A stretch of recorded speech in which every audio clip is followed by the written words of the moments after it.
오늘은 소동 중에 청한 허락, 소동 중에 청한 허락이란 제목으로 이렇게 말씀을 나누겠는데요. 오늘 말씀해 보면 이제 소동이 일어나죠. 이제 바울이 이제 예루살렘에서 오늘 말씀에 이제 오해를 받게 되어지거든요. 근데 그 가운데도요, 바울이 이렇게 성령의 도우심을 구함으로써 어떻게 나아가야 될지 이렇게 분별을 하면 오히려 이 천부장에게 허락을 구하게 됩니다. 그래서 이 모든 순간을 예수님을 전할 수 있는 기회로 삼는 것을 보게 되어지는 거죠. 우리에겐 이런 의미 아니겠습니까? 여러분들의 인생에 오늘 어떤 소동이 있을지 몰라요. 그런데 우리가 성령 안에 있다면 그것 또한 기회일 수 있다라는 것을 보아야 되는 거죠. 그래서 오늘은 이 소동이라는 단어, 또 이 허락이라는 단어, 이 두 단어로 우리가 이 위주로 말씀을 볼 텐데요. 첫 번째로는요, 피해 의식과 고정관념이 소동을 만들어 냅니다. 27절인데요. 그 이래가 거의 참에 아시아로부터 온 유대인들이 성전에서 바울을 보고 모든 무리를 충동하여 그를 붙들고, 예, 여기서 그 이래가 거의 찼다라는 게 무슨 말이겠습니까? 어제 말씀에 그 에베소 교회 장로들이 바울 보고 네 명의 사람들과 같이 결례를 행하라고 했거든요. 그 결례는 나실인의 서원인데 이것이 성전에서 7일 동안 머물면서 정결의식을 행해야 됐거든요. 그리고 제 8일에는 머리를 깎아야 했는데 지금 이 그 일회가 거의 찼다라는 것은 나실인 서원이 그 만기 거의 끝날 무렵에 일어난 일이었다라는 겁니다. 그때에요 어떤 일이 벌어지냐? 아시아로부터 온 유대인들이라고 하는데 이 사람들은요, 아마 에베소에서 온 유대인들로 추정해 볼 수 있어요. 왜냐하면 29절에 바울과 함께하고 있는 사람인 에베소 사람 드로비모를 알아보는 사람들이었기 때문에 이 사람들은 에베소에 있었던 사람들이다라고 볼 수가 있는 것이겠죠. 근데 이 사람들은요, 바울에 대한 적대심, 적대감을 가지고 있었던 사람들이었기 때문에 막 무리를 충동하여서 막 바울을 붙잡고 있는 이런 모습이 나와 있는 것이죠. 예, 이들이 오해를 했는데 그 오해 내용이 28절, 29절에 보면 나옵니다. 외치되 이스라엘 사람들아 도우라. 이 사람은 각처에서 우리 백성과 율법과 이곳을 비방하여 모든 사람을 가르치는 자 그 자인데 또 헬라인을 데리고 성전에 들어가서 이 거룩한 곳을 더럽혔다 하니 이는 그들이 전에 에베소 사람 드로비모가 바울과 함께 시내에 있음을 보고 바울이 그를 성전에 데리고 들어간 줄로 생각함이러라. 예, 이들이요 이 29절 생각함이러라 무슨 말이겠습니까? 오해했다, 착각했다라고 볼 수가 있어요. 그러니까 바울이 28절에 뭐라고 이야기하냐, 이 사람들이 뭐라고 바울에 대해서 이야기하냐면, 바울이 우리 백성과 율법과 성전을 비방하여 가르치는 자인데, 이 성전에는요, 그 구역이 있었거든요.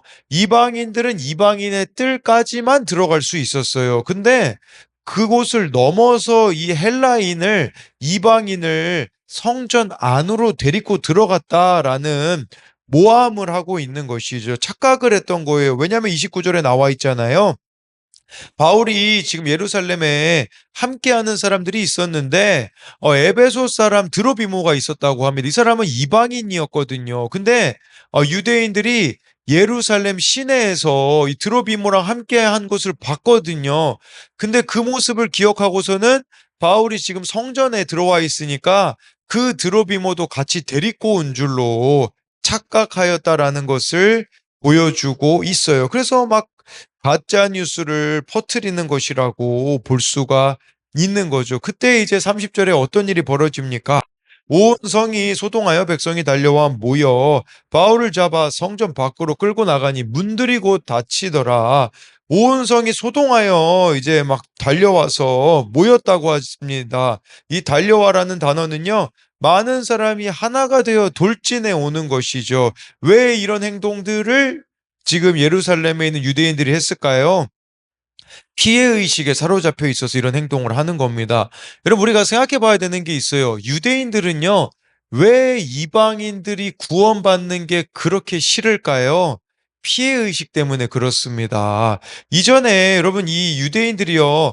바벨론의 포로로 70 년간 잡혀갔던 적이 있거든요. 왜 잡혀갔을까요? 자기들의 죄 때문이거든요. 근데 그거는 생각 못 하고 '저 바벨론이 우리 포로로 잡아갔지.' 이것만 생각하는 거죠. 뭐 이거 쪼끔 뭐 여러분들이 좋지 않게 들을 수도 있긴 하겠지만 우리로 가지고 오면 이런 의미죠. 우리나라가 그 일본에 이제 거의 40년 동안 압제를 당했잖아요. 그러면 그 일본에 압제당한 것만 기억하면 우리는 피해 의식에 사로잡힐 수밖에 없는 것이겠죠. 그 이전에 우리 조선이 여러분 엄청 부패했던 그런 시간들이 있었었거든요. 근데 이런 거는 생각하지 않고 쉽게 말하자면요. 내 죄는 생각하지 않고 그냥 바벨론 그 이방인들이 우리 잡아갔어. 거기에만 사로잡혀 있으니까 이방인들이 같이 구원받는다고 이거는 너무 나에게는 싫은 일이야. 이제 이런 식으로만 생각하는 게 문제라는 겁니다. 제가 뭐 자칫 잘못해서 여러분 뭐 일본이 뭐 잘했다 못했다 그런 이야기를 하는 게 아니라는 거겠죠. 근데 이쪽 측면만 보게 되어진다면 전혀 깨닫는 게 없다라는 것을 지금 말씀을 드리는 것이겠죠. 그러니까 쉽게 말하면 이방인들은 가해자라고만 생각하는 그 피해 의식이 지금 유대인들에게 있었다라는 거겠죠. 그 피해 의식이 고정관념으로 자리 잡아서 이 가해자인 이방인들이 하나님의 백성이 되는 길이 있다고, 즉 구원받을 수 있는 길이 있다고 바울이 전하니까 죽도록 바울이 미운 것이겠죠. 여러분 이런 사람의 특징은요. 말씀보다 앞세우는 것이 있는 사람들이에요. 말씀보다는 자기의 그 사연이, 말씀보다는 내가 받은 피해가 더 크기에 이 고정관념에 갇혀서 이런 고정관념에 잡혀 있는 사람들은요. 절대라는 말을 많이 쓸 겁니다. 절대 용서할 수 없다. 절대 용납할 수 없다. 절대 해결될 수 없다. 그렇게 자기가 보고 싶은 것만 보고 듣고 싶은 것만 들으며 자신의 감옥에 갇혀 살아가는 것이겠죠. 그리고 저는 이 30절에 보면요. 바울을 잡아 성전 밖으로 끌고 갔다고 하잖아요. 근데 문들이 닫혔대요. 성전 문들이 닫혔다. 여러분 요걸 좀 우리가 생각해 봐야 돼요.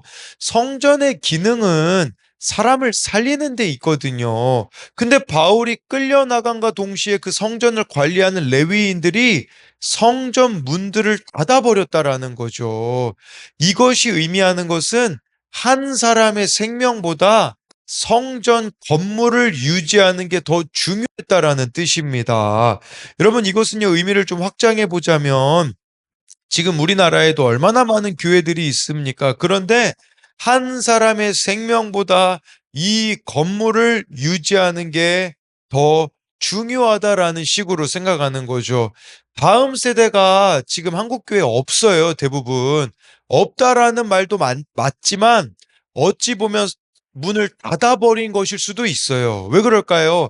다음 세대가 교회에 오잖아요. 피곤해지거든요. 소동이 일어나거든요. 그러니까 나는 이거 감당하기 싫어서 문을 닫아버리는 것이죠. 그리고 여러분이 성전의 의미를 이제는 확장시켜 보자면 우리 한 사람 한 사람이 다 성령이 거하시기 때문에 여러분들이 또 성전이라고 볼 수 있거든요. 그러면요, 여러분 우리가요, 지금 내가 걸어 잠그고 있는 것이 무엇이 있는가를 좀 봤으면 좋겠는 거죠. 한 사람을 위한 시간, 물질을 내가 지금 걸어 잠그고 있지 않는가? 마음을 걸어 잠그고 있지 않는가? 내 집밖에 모르는, 우리 가족밖에 모르기 때문에 이렇게 집을 걸어 잠그고 있지 않는가? 이제 이런 부분들도 우리가 생각해 볼 수 있겠죠. 그래서 내가 지금 닫고 있는 문들은 무엇이 있는가? 이제 이런 측면도 생각해 볼 수가 있는 것이겠죠. 그래서 이것에 대한 두 가지 적용 질문도요. 사람들에게 오해받아 억울한 일을 당한 적이 있습니까? 지금 바울이 이 유대인들의 그런 오해를 받았잖아요. 그 일이 하나님의 섭리임을 고백합니까? 아니면 피해 의식과 고정관념에 사로잡혀 자기만의 감옥 안에 살고 있습니까? 이 일들이 있어야 될 일들이잖아요. 그래야 바울이 이후에 로마에 가게 되어지는 일이 있기 때문에 그 과정으로 바울은 지금 여기고 있거든요. 이게 하나님의 섭리라는 것으로 고백한다라는 거겠죠. 근데 그걸 인정하지 못하면요. 그냥 자기만의 이 감옥 안에 살 수밖에 없다라는 것이고요. 또 한 가지는요. 지금 내가 지금 닫고 있는 문들은 무엇입니까? 아까 그 성전 문들이 닫혔다라는 부분들로 만든 질문인데 집을 걸어 잠그고 이거는 우리 가족밖에 모르는 거겠죠. 또 마음을 걸어 잠그고 있진 않습니까?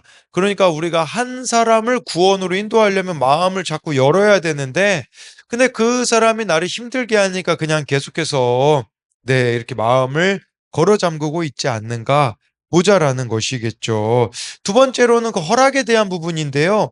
미리 들어둔 말씀이 있기에 성령의 허락을 구합니다. 31절, 32절인데요. 그들이 그를 죽이려 할 때에 온 예루살렘이 요란하다는 소문이 군대의 천부장에게 들림에 그가 급히 군인들과 백부장들을 거느리고 달려 내려가니 그들이 천부장과 군인들을 보고 바울 치기를 그치는지라. 예, 그래서요, 막 이 유대인들이 바울을 죽이려고 합니다. 예, 그래서 온 예루살렘이 요란하다는 소문이 천부장의 귀에 들리게 되어지는 것이죠. 여러분, 저희 그 사진을 가지고 와봤는데, 이 천부장이 어디에 있었냐면 저희 안토니아 요새라고 써 있는 데가 있잖아요.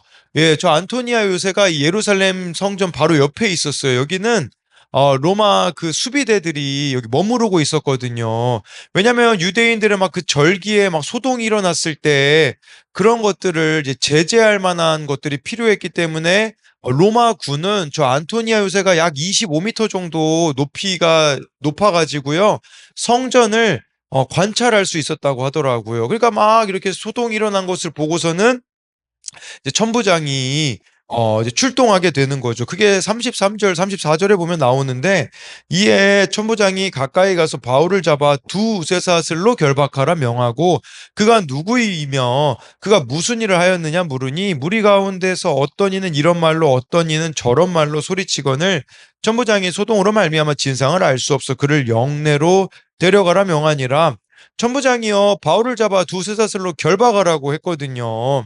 그리고 너무 시끄러워가지고 34절에 보니까 무슨 소리인지 알아들을 수 없어서 이제 영내로 바울을 천부장이 데리고 갑니다. 여러분 이거 인간적인 눈으로 보면 비참함이죠. 지금 쇠사슬에 결박당했죠. 예, 지금 난리가 났죠. 근데요, 하나님의 관점으로 보면 이게 하나님의 보호하심이라는 거예요. 왜냐하면 하나님이 미리 말씀하셨잖아요. 너 예루살렘으로 가면 결박과 환란이 기다리고 있다. 지금 결박당하는 거, 하나님의 뜻대로 이루어지고 있구나. 이걸 바울은 깨달았기 때문에 미리 들어둔 말씀이 있었기 때문에 요동하지 않을 수 있었다라는 겁니다. 여러분, 왜 우리가 날마다 말씀 묵상을 해야 될까요? 이 미리 들어둔 말씀만이 우리 인생에 일어나는 그 소동을 잠재울 수 있다라는 거죠. 미리 들어둔 말씀이 없으면요. 왜 내가 이런 일 당해야 돼? 자기 연민에 빠질 수밖에 없는 게 바로 우리들 아닙니까? 근데 바울은 미리 들어둔 일들이 들어둔 말씀이 있었기 때문에 그것을 오히려 하나님의 보호하심으로 보는 거죠. 그렇다면 여러분 메인 이 사슬은 뭘 말하겠습니까? 이것은요 하나님의 관점으로 보자면 은혜의 사슬이었다라는 것을 바울은 발견하겠다라는 거죠. 미리 들어둔 말씀이 있잖아요. 모든 일들이 다 하나님의 은혜라고 여길 수 있게 된다라는 의미겠죠. 저는 이 두 가지를 좀 생각해 봤는데 하나는 아까 바울이 그 성전 밖으로 끌려나감을 당했잖아요. 제가 봤을 때는 바울이 그때 스데반 집사님 생각이 났을 것 같습니다. 스데반 집사님이 딱 그렇게 밖에 나가가지고 돌에 맞아 순교했잖아요. 바울이 지금 그 자리에 있어요. 스데반 집사님을 이전에 예수님 믿기 전에는 돌로 치는 자리에 있었는데 이제는 자기가 돌 맞는 자리에 지금 있음을 보면서 바울은 무슨 생각을 했을까요? 조금이나마 저는 좀 마음이 가벼워졌을 거라는 생각을 합니다. 그 스데반 집사님 자기가 돌로 쳤던 것에 대하여서 이제는 그 자리에 자기가 서게 돼 있음을 봄으로써 그 자리에 자기를 세워주신 하나님의 은혜를 생각하며 오히려 감격하지 않았을까라는 생각을 하는 거죠. 또 한 가지는 제가 말씀드린 것처럼 이 두 쇠사슬로 결박당하는 것은 네, 바로 이게 있어야 될 일로 여기며 오히려 기대했을 겁니다. 왜냐하면 이렇게 이곳으로부터 여러분 사실 이게 가장 안전하게 하나님이 지금 보호하시는 방법이거든요. 바울이 로마로 자기가 가려고 생각해 보십시오. 그러면요. 비용도 많이 들 뿐만 아니라 어떤 유대인들이 죽이려는지 알 수 없기 때문에 위험하거든요. 근데 오히려 이 천부장의 보호를 받게 해주시는 그 하나님의 또 섭리를 발견하게 되는 거겠죠. 37절, 쇠사슬을 매이는 게 가장 지름길이다. 이 말입니다. 37, 38절을 보면요. 바울을 데리고 영내로 들어가려 할 그때에 바울이 천부장에게 이르되 내가 당신에게 말할 수 있느냐 이르되 내가 헬라 말을 아느냐 그러면 내가 이전에 소요를 일으켜 자격 4천 명을 거느리고 광야로 가던 애굽인이 아니냐. 바울에게는요, 이 지금 너무 긴박한 때죠. 죽을 수도 있는 순간에 안토니아 요새로 이제 들어가게 되어지는데 바울이 천부장에게 내가 당신에게 말할 수 있느냐라고 물어봐요. 이것은요, 바울의 겸손함이에요. 자기는 말할 자격이 없는 사람임을 인정하는 거라고 볼 수 있는 거죠.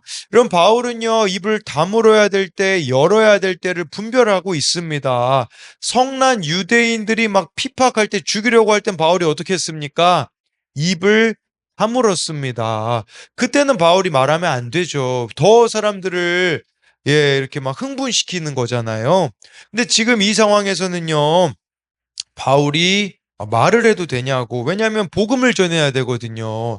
저 유대인들 나를 죽이려고 하는 사람들에게 복음을 전해야 되는데 그 기회를 지금 잡으려고 이렇게 이 천부장에게 입을 열었던 거죠. 38절에 천부장이 좀 오해하고 있었어요. 바울이 반란군 지도자인 줄 알았거든요. 그래서 그 소요를 일으킨 애굽인이 아니냐라고 묻는데 이 당시에요. 한 3, 4년 전에요. 애굽에 그 거짓 선지자가 있었다고 하더라고요. 이 사람은 무력으로 로마의 압제로부터 구원할 자기가 메시아라고 주장을 했다고 합니다. 근데 이 사람을 따랐던 사람이 요세푸스라는 역사가의 기록에 의하면 3만 명이나 따랐다고 해요. 그래서 감람산으로 가서 자기가 명령하면 예루살렘 성벽이 무너지고 이 로마인들을 이길 수 있을 거라고 이 애굽의 거짓 선지자가 말했거든요. 결국 로마의 벨릭스 군대에 막혀 400명이 죽고 200명이 잡혔지만 나머지는 다 도망갔었다고 하더라고요. 그러니까 그 애굽인으로 지금 바울을 이 천부장이 착각한 거죠. 마지막으로 39절부터 22장 1절까지를 보면요. 바울이 이르되 나는 유대인이라 소읍이 아닌 길리기아 다소시의 시민이니 청컨대 백성에게 말하기를 허락하라 하니 전부장이 허락하거늘 바울이 층대 위에 서서 백성에게 손짓하여 매우 조용히 한 후에 히브리 말로 말하니라 부형들아 내가 지금 여러분 앞에서 변명하는 말을 들으라. 바울이요 이 지금 애굽인으로 착각하고 있는 그 천부장한테 제일 먼저 뭐라고 이야기하냐? 나는 유대인이고 길리기아 다소시의 시민이다. 왜 자기 이 고향을 이야기했을까요? 이 다소가요 애굽하고는 정반대에 있던 곳이거든요. 그러니까 나는 당신이 그 지금 염려하고 있는 애굽 그 반란 일으킨 사람이 결코 아니다라고 말하고 있는 것이겠죠. 그리고 여러분 이때 바울이 나는 로마 시민권자입니다. 그런 말을 전혀 하지 않아요. 왜 그럴까요? 왜냐면 지금 바울은 유대인들에게 예수님 전해야 되거든요. 로마 시민권자라고 말하면 유대인한테 예수님 전할 기회를 얻지 못하기 때문에 바울은 이 순간에는 로마 시민권자임을 드러내지 않는 거예요. 여러분, 우리가 이렇게 말씀의 인도함을 받잖아요. 그럼 적용하는 게 좀 어렵잖아요. 적용은 어떻게 하면 되냐? 거꾸로 하시면 됩니다. 내 생각과 정반대, 그게 하나님의 뜻일 가능성이 크거든요. 그러니까 이 아까 제가 말해야 될 때, 말하지 말아야 될 때도요, 거꾸로 하시면 됩니다. 여러분들이 막 너무 말하고 싶을 때 있잖아요. 그때는 말하면 안 됩니다. 반대로 너무 말하고 싶지 않을 때 있잖아요. 그때가 또 말해야 될 때다. 뭐 적용에 대해서도 우리가 이렇게 한번 생각해 볼 수 있겠죠. 그랬을 때요, 참, 바울이 천부장한테는 헬라어로 말하고요. 여기 22장, 여기 40절에 보니까 히브리 말로 지금 유대인들에게는 또 이렇게 말하는데 이 연설을 시작하는데요. 22장 1절에 부형들아라고 여러분 시작을 합니다. 여러분 나를 죽이려고 하고 있는 사람들에게 부형들이래요. 부형들.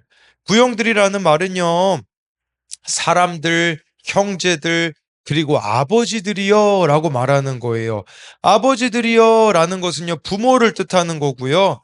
형제들이라는 말은 형제, 자매들, 그리고 사람들이라는 말은요, 자식들을 의미하는 거예요. 무슨 말이냐? 나를 지금 죽이려고 하고 있는 모든 유대인들이여. 나에게는 나의 부모이고 형제 자매이고 자식들이라는 거죠. 여러분, 이게 십자가로 바라보지 않으면 어떻게 이렇게 말할 수 있겠습니까?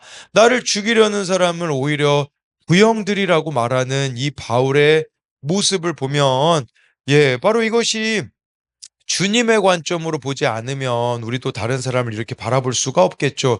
그런데 여러분, 이 부형들아라는 이 단어가 이 사도행전에서 딱 두 번 나오거든요. 여기 한 번 나오고 또 한 번 나오는데 그게 어디냐? 사도행전 7장 2절입니다. 스데반이 이르되 여러분 부형들이여 들으소서.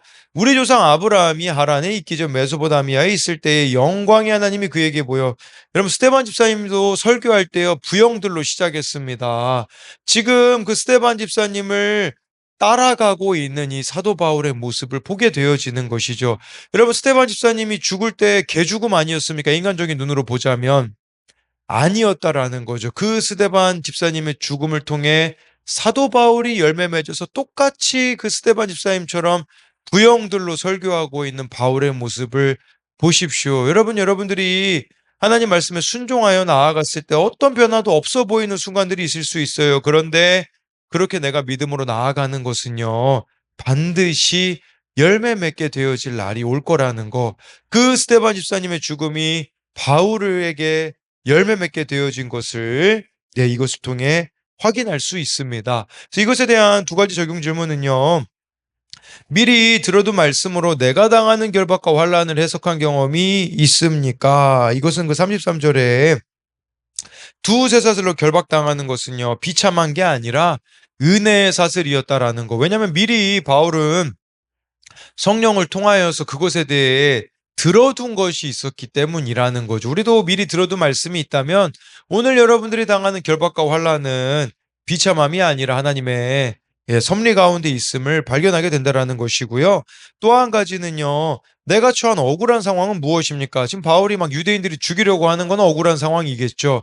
그것조차 복음을 전할 기회로 여기고 있습니까? 바울은 유대인들에게 막 부영들아 하면서 오히려 예수님 전하는 기회로 삼거든요. 그래서 여러분들의 그 억울한 상황조차도 예수님을 전할 수 있는 기회라는 걸 잊으셔서는 안 된다라는 겁니다. 그래서 오늘 말씀을 요약하자면요. 소동 중에 청한 허락은 먼저 소동이라는 거, 피해의식, 첫 번째로요. 피해의식과 고정관념이 잘못된 소동을 만들어낸다라는 거. 그래서 여러분들 가운데 있는 그 피해의식, 고정관념이 무엇인가를 보자라는 거고요. 두 번째는 그 허락에 대한 건데 미리 들어둔 말씀이 있기 때문에 바울이 그 천부장에게 성령의 허락을 이렇게 예수님 전할 수 있는 기회를 달라고 이렇게 구하고 있는 것을 볼 수가 있습니다. 기도하겠습니다. 살아계신 하나님, 오늘 말씀에 바울이 그 예루살렘 교회 장로들이 결례행위라고 했는데 결례행하고 있는데 갑자기 유대인들이 몰려들어서 죽이려고 하였을 때 너무 당황스럽지 않았겠습니까? 그런데 또 공동체를 원망하는 마음도 솔직히 들었을 것 같습니다. 그런데 바울에게는 그런 것이 전혀 없습니다. 왜 그러냐면 이 모든 것이 하나님의 섭리 가운데 있음을 믿었기 때문입니다. 더 구체적으로 말하면 들어둔 말씀이 있었기 때문입니다. 하나님, 우리도 매일매일 큐티하기 원합니다. 말씀 묵상하기 원합니다. 그래야 오늘 우리들의 어떤 소동이 일어날지 모르는데 그것들을 헤쳐나갈 수 있는 지혜가 있기 때문입니다. 정말 유대인들이 피해의식에 갇혀 고정관념에 사로잡혀서 이방인들이라고 하면 알레르기 반응을 보이는 게 있습니다. 하나님, 우리도 피해의식과 고정관념 때문에 누구를 떠올리면 정말 이렇게 알레르기 반응이 일어나는 사람이 있을 수 있습니다. 하나님, 그 가운데 그쪽 측면만 바라볼 것이 아니라 그 가운데 또 돌아봐야 되는 나의 모습이 무엇인가, 내 죄를 봐야 되는 것은 무엇인가를 깨닫고 그 피해의식과 고정관념이 눈 녹듯 사라지는 은혜가 우리들 가운데 있게 하여 주옵소서. 하나님, 또 오늘 바울이 두 이 쇠사슬에 매이게 됩니다.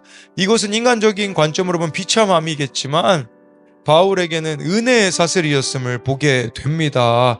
뿐만 아니라 그가 성전에서 이렇게 쫓겨났을 때 스데반 집사님이 생각났을 것이고, 또 천부장에게 유대인들에게 예수님 전할 수 있는 기회를 달라고 했을 때 부영드라로 시작하는 것은 스데반 집사님이 설교할 때 부영드라로 시작하였던 것이 바울은 생각났을 것입니다. 그 스데반 집사님의 죽음이 헛되지 않음을 봅니다. 주님, 우리도 정말 십자가 지고 나는 죽고 예수님으로 살아간다는 거, 자기를 부인하고 자기 십자가 지는 삶이 손해인 것 같으나 그것을 통하여서 열매 맺게 되어질 날이 반드시 올 줄 믿으며 오늘 하루 또 믿음으로 살아내는 우리들이 되게 하여 주실 것을 믿으며 살아계신 예수님 이름으로 기도드립니다. 아멘.